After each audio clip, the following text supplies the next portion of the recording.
Tous, j'espère que vous allez bien. Aujourd'hui, je vais vous sortir une petite vidéo sur les conversions des PNG JPEG à WebP, mais avec GIMP. En fait, GIMP est un logiciel gratuit open source. Au final, ça va être beaucoup plus simple pour vous si vous voulez pas avoir à payer. Je crois que c'est. Moi, je paye 20 balles par mois, mais je crois que c'est 40 balles par mois Photoshop de base. Du coup, moi, ce que je vous propose, c'est de télécharger GIMP, de prendre vos photos, PNG, JPEG, tout ce que vous voulez modifier.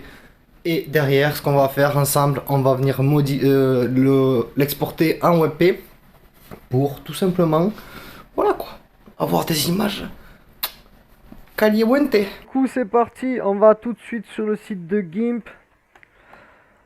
On clique sur Download. Alors, vous avez les versions Linux, macOS, Windows, All. Là, c'est des systèmes d'exploitation que personnellement je ne connais pas. Vous avez la version pour BitTorrent ici. Si vous téléchargez avec BitTorrent, autrement vous avez le setup. On clique sur le setup, ça installe, ça télécharge. Après, on n'a plus qu'à cliquer dessus pour l'installer. Mais moi, je vais passer avec la version portable. Vous aurez les deux liens dans la description. Alors, c'est parti. On ouvre GIMP. On va d'abord commencer avec un PNG, on va faire avec un JPEG. Et après, à la fin, je vous parlerai du format SVG qui est super intéressant avec les designs. Alors, on open au bon endroit. Hop, c'est parti. Alors, nous, c'est d'abord lui, Wilbert.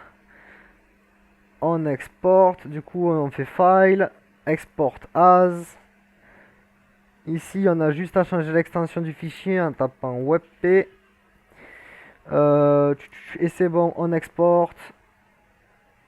On désactive EXIF, on désactive XMP. On descend à 85 parce que c'est largement suffisant. Et on exporte. Maintenant, qu'est-ce que ça a donné? On a la version PNG qui fait 34 kilooctets et 12 kilooctets pour la WebP.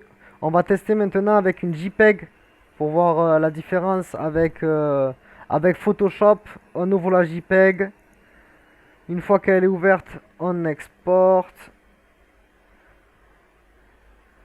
WebP. Et on exporte.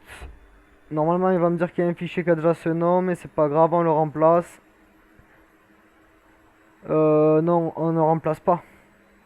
On l'appelle -b. Comme ça, on peut comparer avec la version Photoshop. On exporte, on laisse les paramètres qu'on a mis à l'instant, autrement c'est toujours pareil, 85, save is off, save XMP off. On garde que le profil de couleur. Et ici, maintenant, on a la version classique en JPEG qui fait 1,65. La version Photoshop 443 kilooctets et 512 pour la version GIMP. Alors c'est un peu plus lourd, oui, mais c'est gratuit. C'est vraiment le logiciel, il est gratuit et donc c'est au top.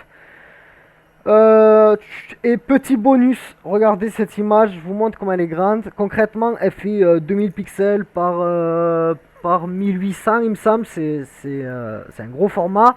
Elle n'est en aucun cas pixelisée, tout simplement. Même si je zoome au max, ça ne pixelise pas. C'est du SVG.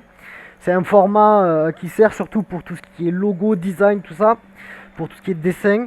Mais surtout que ce format-là, à proprement parler, tout est modifiable en CSS. Ok, les couleurs, les backgrounds, tout est modifiable en CSS. Et l'avantage principal, c'est son poids. Vous voyez, l'image, elle est énorme et elle pèse 2 kilooctets.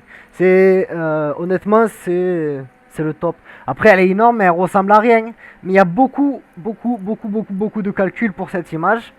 Du coup, il y a beaucoup de poids qui est pris. Clairement. Concrètement, comment ça fonctionne le SVG? En simple, c'est des calculs mathématiques qui servent à dessiner en fait. Donc c'est pour ça que quand on grossit ou qu'on rétrécit, on a 0 pixel en fait. Il n'y a pas de pixels dans le SVG. C'est vraiment des calculs mathématiques qui font le taf.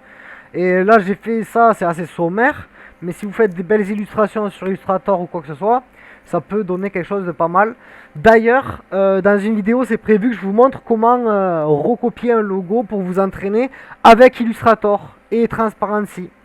mais ça fera l'objet d'une prochaine vidéo. Voilà, si cette vidéo vous a plu, je vous invite à lâcher un max de pouces bleus et à vous abonner à la chaîne. La prochaine vidéo parlera du CSS3, notamment des animations simples en CSS3. Et derrière, nous parlerons des balises HTML importantes.